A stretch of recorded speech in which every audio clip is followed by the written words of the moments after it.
Ah, we are live. Yay. Lloyd, it's so Michael. good to see you. I'm Michael Dove, and I'm here to talk with Lloyd Laperdon about GongaVision. And I want to get from you, Lloyd, some of your impressions about and how you see this project of GongaVision, because you're going to be one of the hosts. Yes, I am. So first off, Michael, as my dear friend from Ireland would say, it's good to be seen. And as always, I always enjoy speaking with my dear friend Michael out in Varanasi, India. GangaVision. You know, I may take this off into a different angle, because GongaVision to me has it's perfectly fine. Thank you. Has two levels to it to me.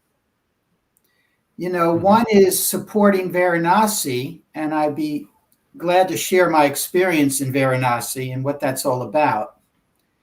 And the other is the creation of Meals on the Ganges and GongaVision to support that. What it means to me, and I believe what it's really representing, even more so than helping the people in need in that holy city.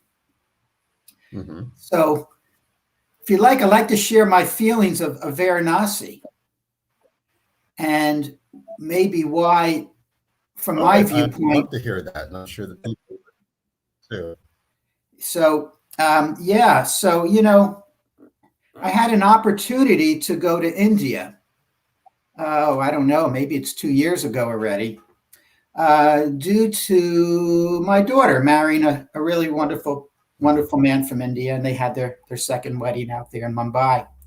So we traveled a bit in India, and India, as you know, is it's another planet. It's otherworldly. The sights, the sound, the smells. It's very intense on one level and very magical on many levels. And it was wonderful. And we went on an 11-hour drive, I believe it was, from Agra, where the Taj Mahal is. Right?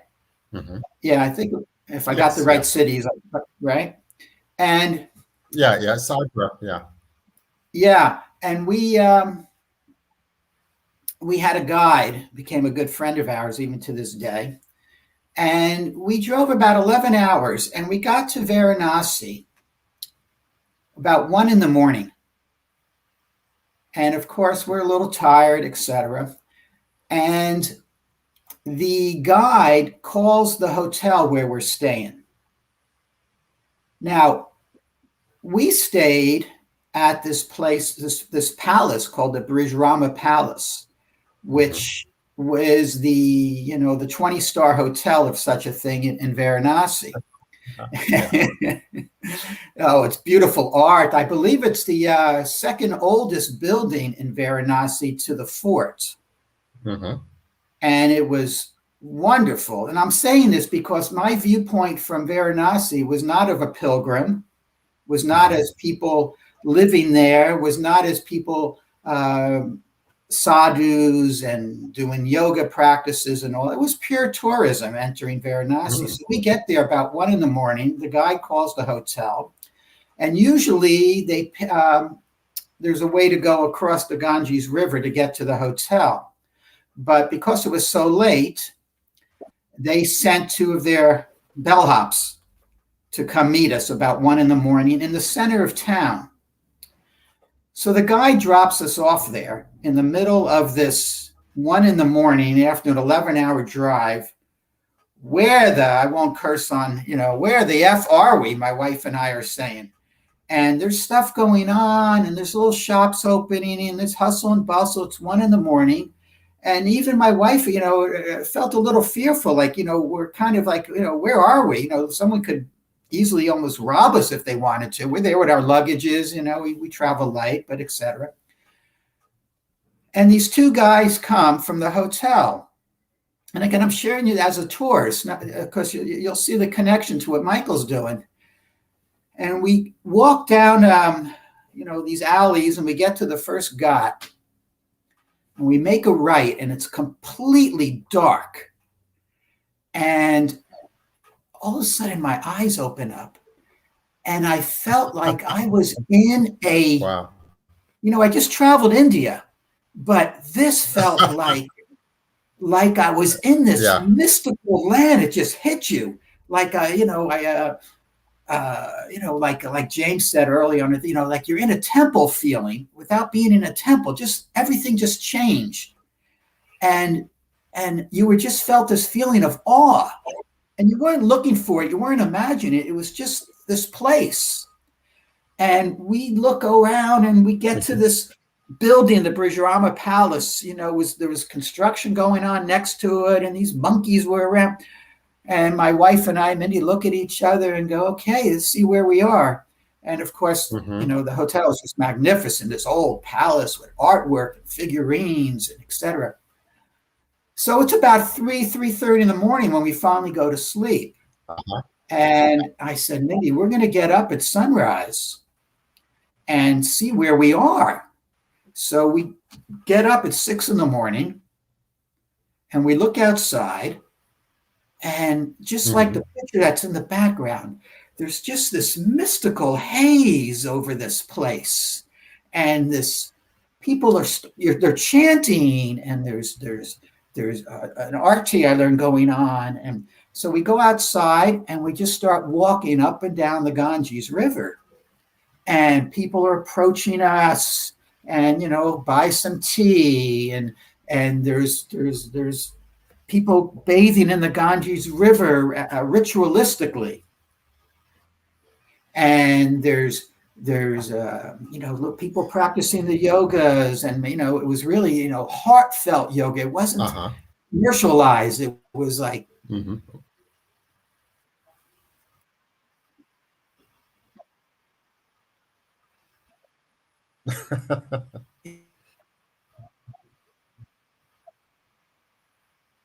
just a damn natural. Jerusalem a few times. Probably a lot more people have been to Jerusalem than Varanasi, I would assume, from the West.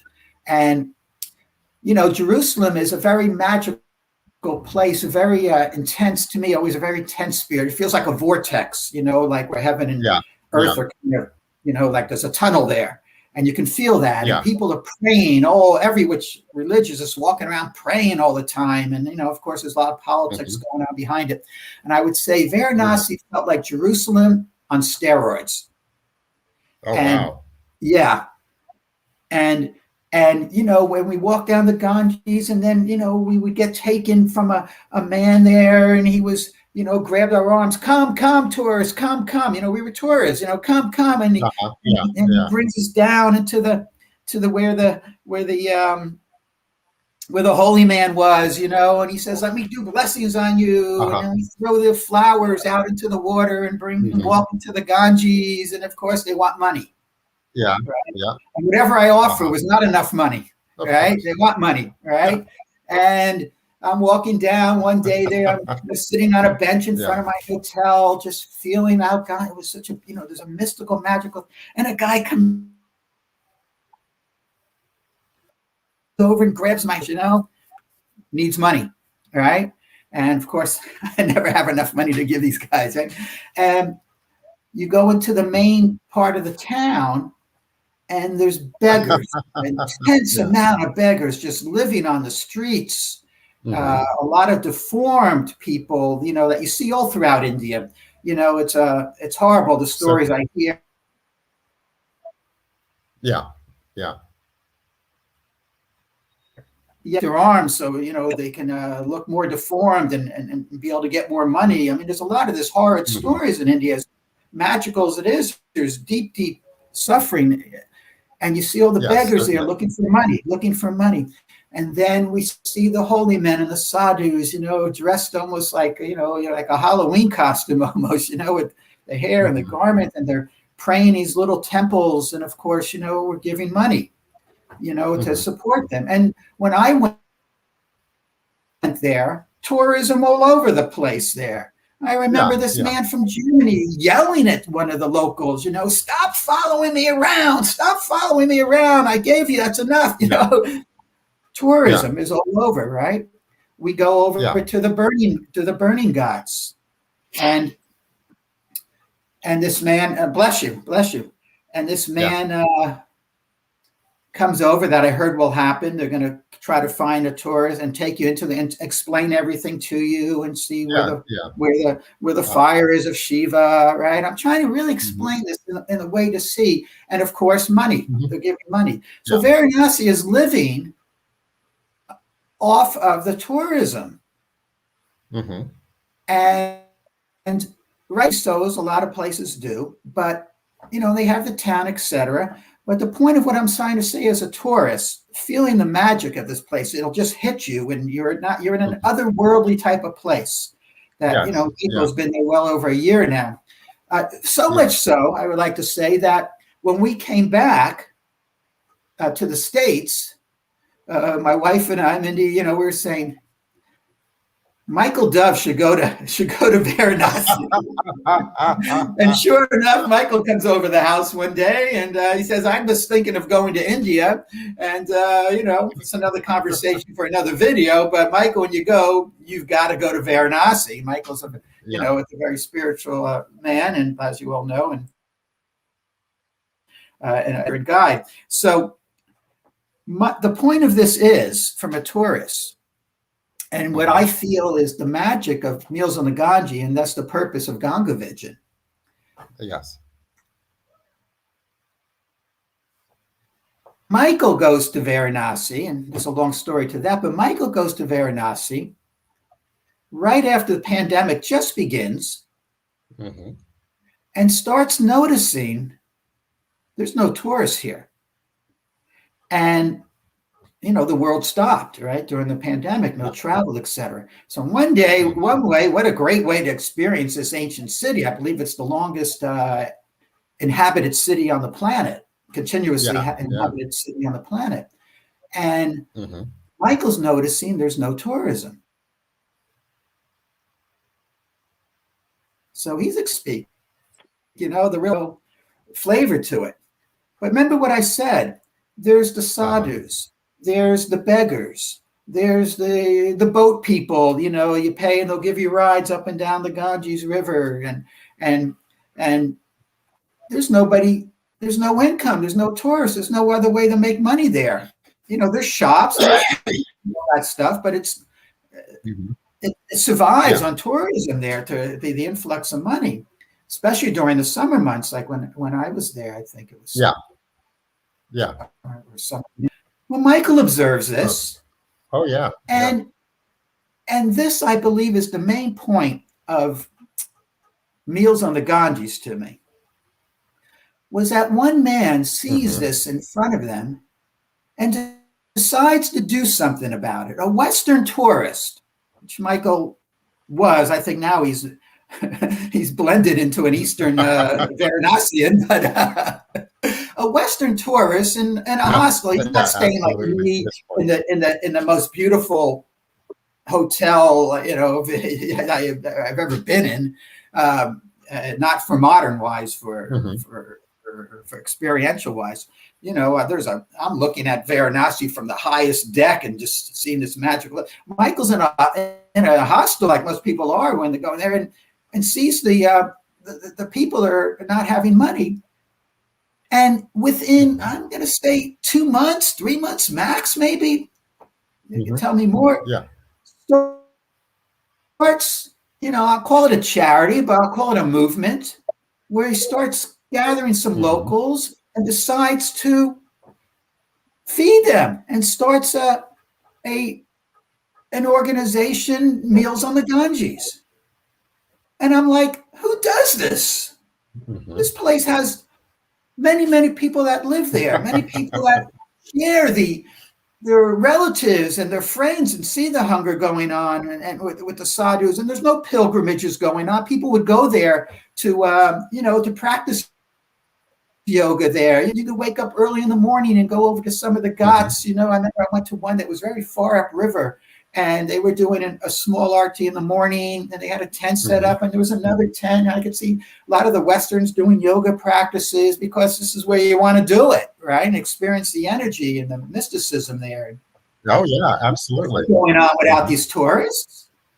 So Michael, he starts his church, starts feeding them. Before you know it, he's talking to us, as friends and gatherings. We would have a little gathering and have spiritual talks. And Michael started, I fed 500 people the other day.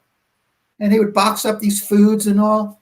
And I'm looking to myself actually going, say what? And before you know it, the locals are kind of looking for his group, the Meals on the Ganges group. I think we even had some T-shirts, if I remember, or something that was identifying you guys. And this wasn't through the government. And this wasn't through the locals, it's kind of underground grass. Before you know it's 1,000 people he's feeding to spots. Later, we're all donating a little bit of money. Yeah. And then before you know it, now he's over 5,000 people. This guy is and they started a vegetable garden out there and something that's never been done there. So it's with admiration that the lesson to me is not only what one man is doing and how organically this has grown.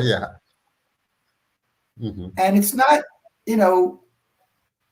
putting you on a pedestal. There's not an egoic thing to it, but yet there is a pedestal there because good attracts good. And Michael, he's humbly not going to tell you they're locals there. I don't think they let him walk down the street without shining his shoes or something. I don't know, because they're very grateful for what's happening. And good begets good. So the need in Varanasi without tourism is for this type of behavior. Now, in front of you, no matter where you are in the world, passes people and opportunities to do good, to help heal the planet. In Judaism, they call it tikkun olam, I believe is the expression, heal and help to heal.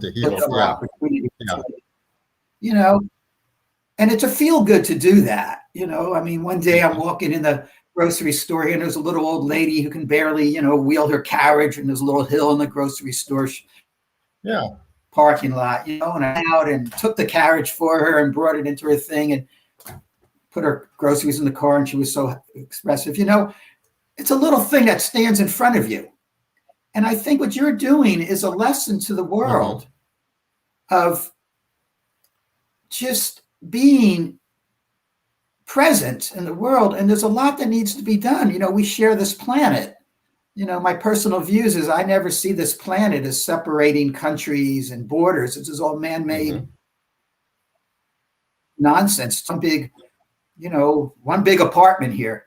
And, it's, and we all need to, keep our rooms clean, or Mama Earth is going to yell at you and, et cetera, et cetera. And it's different topic. Inspiration for Meals on the Ganges. And it's a very big need in India. And because, yes, Michael's a friend of mine and I want to support him in whichever ways I can. And thus is my reason for helping out to do the GongaVision.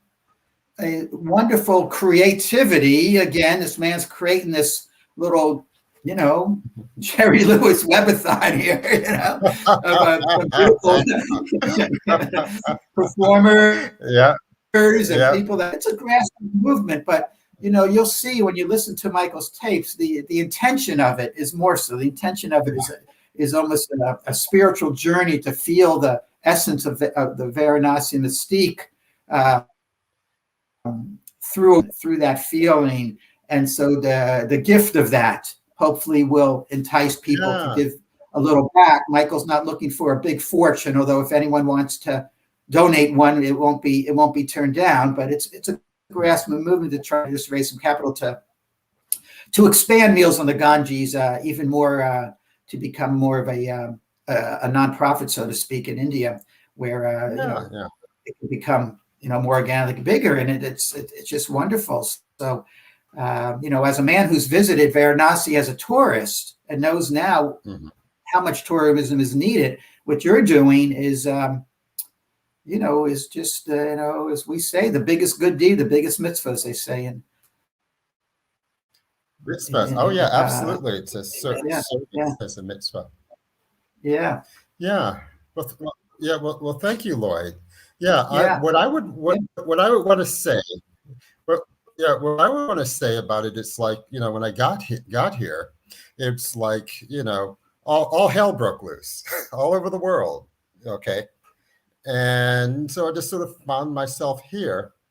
And, it's like my spiritual sense always tells me, do what's in front of you to do. What presents itself like right in front of you. You just simply do it. You know, you figure out the deeper meaning, whatever, later or in real time. But you do what's needed, what's simply needed, and so it almost a no-brainer in the sense of there was a need. There were no tourists. There was, people were facing great uncertainty and hunger, and things could get really, really bad as did during the Second World. So catastrophic time.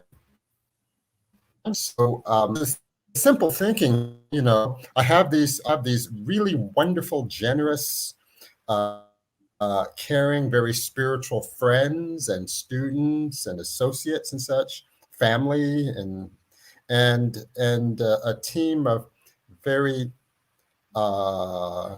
savvy individuals here in India that would sort of guide me and help me to understand how it can be done. So it was just sort of like putting on the thinking cap and say, okay, how can we create this?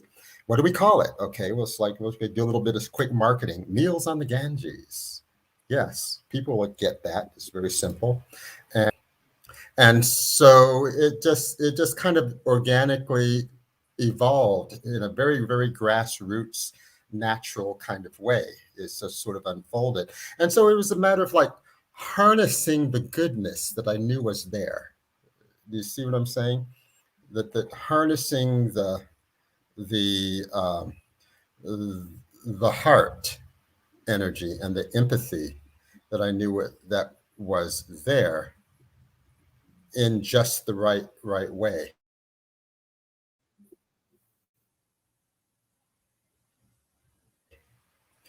And um, yeah, so thank you for kind of and from the very beginning. What I wanted to do was play a little to a video to kind of give the people a a visual image and some sense of how we of what began to somewhere in action. Okay, uh, so I'm going to do that now. Wonderful. Yeah, I think this is important stuff.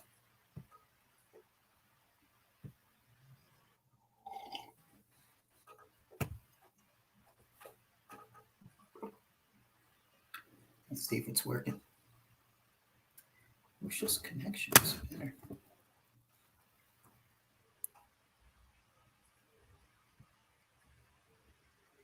Let's see.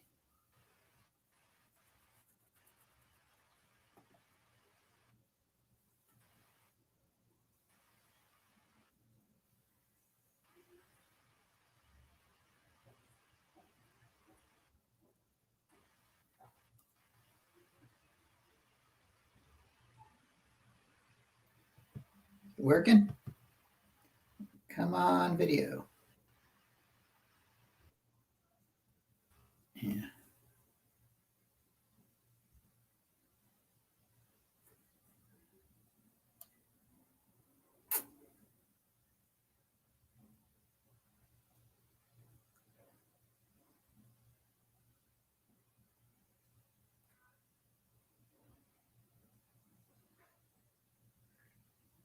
So I'm a blank on my end, but I think you're seeing the same thing.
बच्ची देख अभी सब कोई एक जगह खड़ा रहा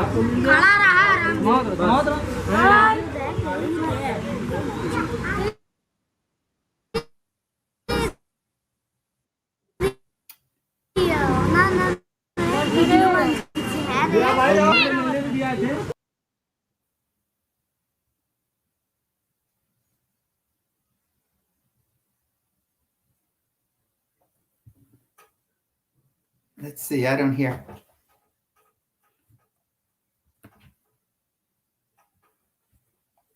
see.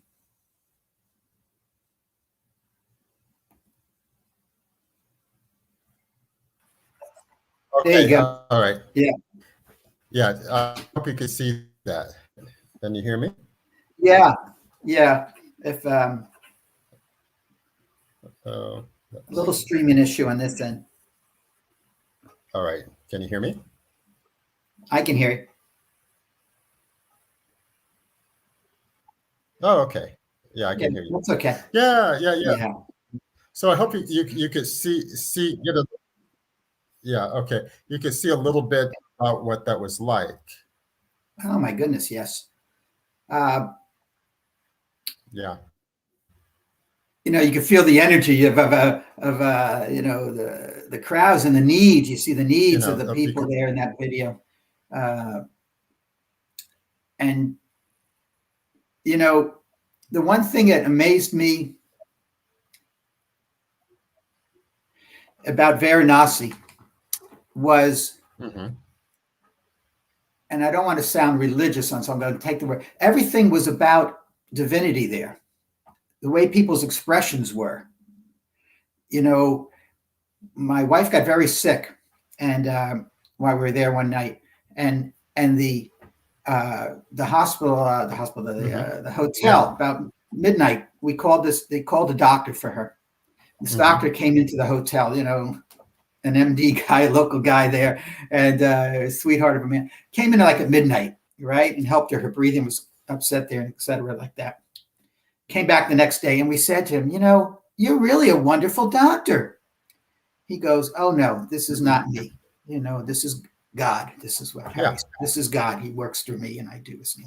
But that expression, that feeling, was the whole mystique of that city, more so than a lot of other places, even though a lot of other places were in the world and throughout India in the travel. So yeah, I think it's wonderful. I'm sure that you know, the local people that are working with you, and I know there's some young men that are working with you and helping you, are just, you know, probably in awe also of, you know, one man coming in and deciding, it's you know, trying to do something about what he sees.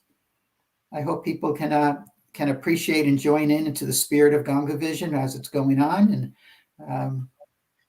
it'll be a fun day. It'll be a fun day. Yeah. Oh, it'll be quite fantastic. I think that Yeah. I like the idea of opportunities to serve.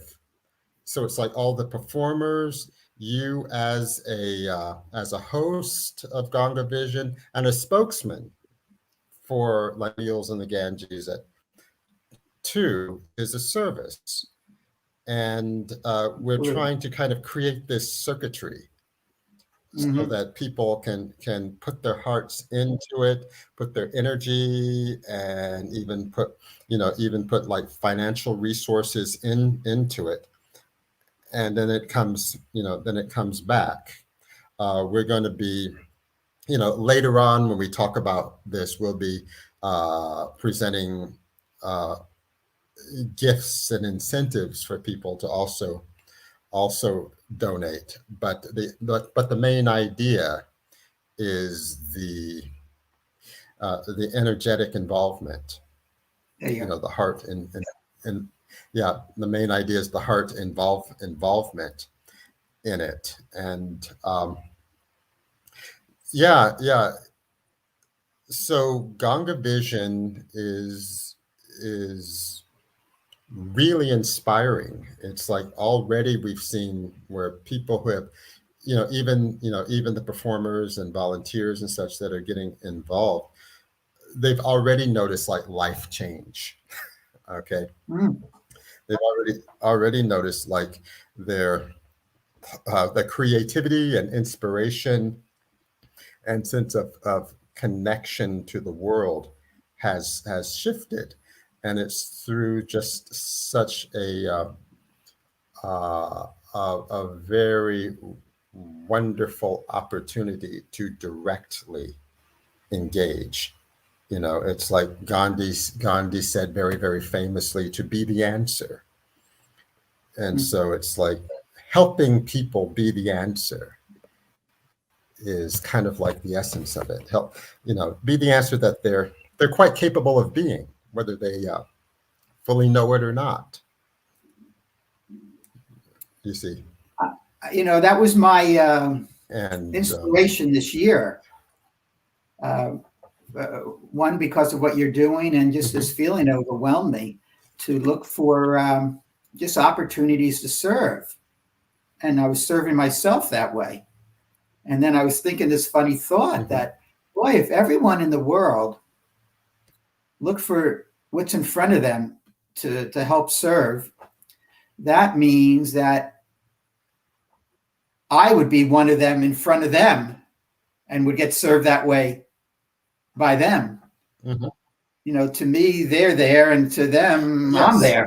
yeah. So it's the circle. And I think it's a lot of work, but we can always raise the possibilities of this planet we share and the consciousness we participate in. Yeah, exactly. And that this what one of the things that I think Meals on the Ganges and GongaVision is about, to me, is that it's like a model. It's like something that people can kind of look at and observe and see that this is very grassroots. It's not, it was initiated without a lot of funds, but just a lot of just ideas and creativity and resourcefulness and a willingness, and enough vision to kind of put it together. And that's something that can be replicated wherever people happen to be. It's Africa, Asia, North America, South America. All of these places can take the inspiration and replicate, a meals on the meals on the Nile, meals on the Amazon, meals on the Missouri, or whatever. However you want to look at it, meals on the Pacific, or whatever. Meals in Plainfield, New Jersey. You could go precisely, right? Yeah, exactly. That there's something infectious about inspiration. you see, model to show that this is not complicated. You know, it's not rocket No, and science. it's Believe exactly, the and I word. share that with you because that's what When- it was an example of to me of what you did there for Meals on the Ganges, which is an example of like the possibilities of what's in front of you. Now, you took it to a real open possibility, but I know as one time as you shared, a year ago, maybe it's a little longer now when you've been there over a year, but let's just say a year ago when you were in the States, if someone would have said to you, "Oh, Michael, a year from now, you're going to be living in Varanasi during a pandemic, and you're going to be feeding lots of people." These aren't plans. These aren't, things you were, thoughting out and figuring out how you're going to do a year ago, whatever. These are just, what appears in front of you. Yeah. Simply, it's allowing the universe, allowing that spirit of connection and community and benevolence simply to live, to have a space to happen, and being able to say yes to it, allow it. So it's not, as I said, it's not complicated. It's very simple, and it's very much part of our human capacity to do that. We can trigger and initiate extraordinary things if we just allow the space for it to occur. And so there's a lot to be said about the inspiration and how it's already has triggered other inspirations for people. That's the exciting part. So it's like, as I like to say, we're in the fun part now. Right. we're in the fun part.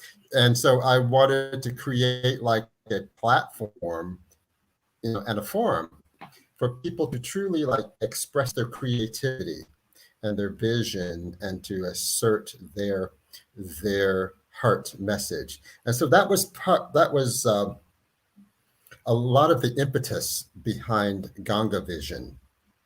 You see, to create this, use the new medium, use the inspiration of the river, the holy Ganga River itself. It's sacred as ground, as a source, as energetic source, or a sense of current, the current of it all, and allow this kind of space, this creative space to exist. It's like, extraordinary things happen when humans just dare to ask, well, what if? It's like, why can't we? What if? And hold within oneself a willingness to say yes, a willingness to say yes. And, again, that's when the extraordinary things can begin to happen. No, it's a great lesson. Also, I so think just of an interest for GangaVision. Within, yeah.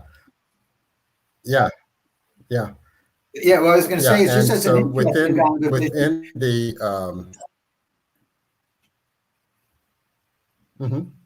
and I was going to say that within we're going to give people opportunities to support, to donate, to put their and they're going to see, just what I was sharing, they're going to see, just even on an entertainment level, so to speak, they're going to be able to experience, local artists right from the hardcore, Varanasi, I know you shared a beautiful tape you're doing with these classical musicians from the temples. And you'll be able to see some of the arties that are going on and just see the smell, almost see the smells and flavors of Varanasi, just through that experience that you're going to be presenting. So all of that, the whole experience, GongaVision itself, which takes place on the 13th of November, 12 o'clock West Coast time, 3 o'clock East Coast time, for 7 hours.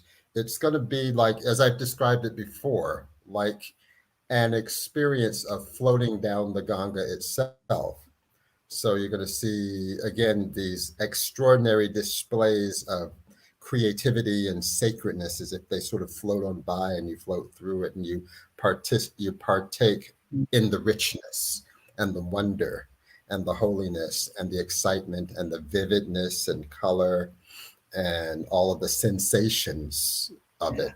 That's what I want. That's the kind of experience that I wanted to kind of help facilitate with GongaVision, and give people something that will be memorable, something that they'll be able to. Yeah, I think it's gonna be magical. I'm really. Oh yeah. To being there.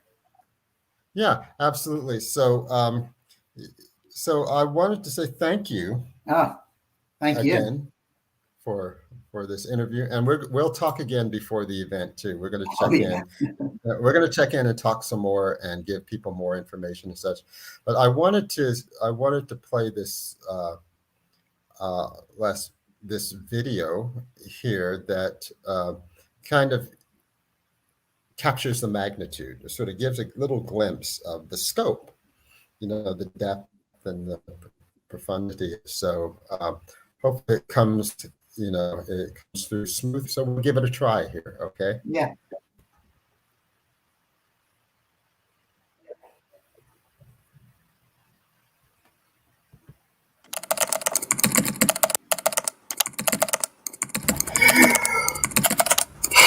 Four, three, two, one.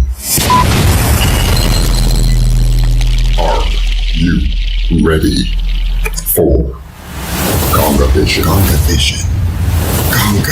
GongaVision is a powerful gathering of performers, spiritual presenters, spoken word artists, and more, much more.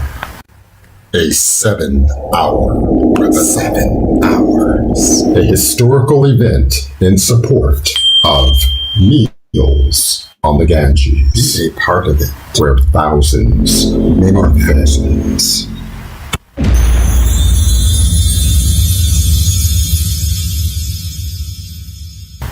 GongaVision is a transformative, life-changing, magical event. There will be many surprises, but this can only work with your help. It is time to use your power. Your power. You bring the magic of GongaVision. Let GongaVision be the beginning of an era of full, open-hearted engagement. Now. Love, unity, and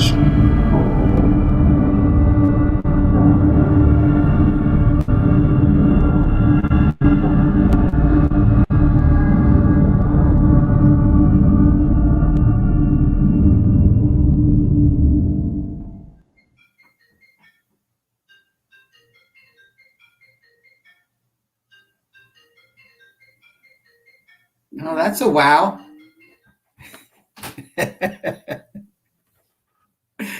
Oh, you got to unmute.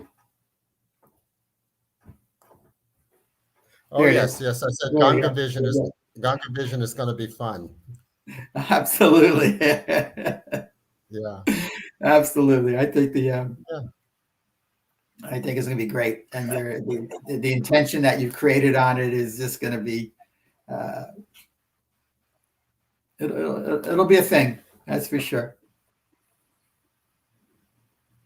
There you go. Oh, absolutely. So I would invite all the people out there to support it, to be there, to support Meals on the Ganges, and stay tuned. A lot more information, a lot more communication, and a lot more community. So I would thank you, Lloyd, for thank you, Michael. Visiting, my pleasure. Chatting and sharing. And we'll look forward to talking again very, very soon. Yeah. Amen. Namaste. Namaste.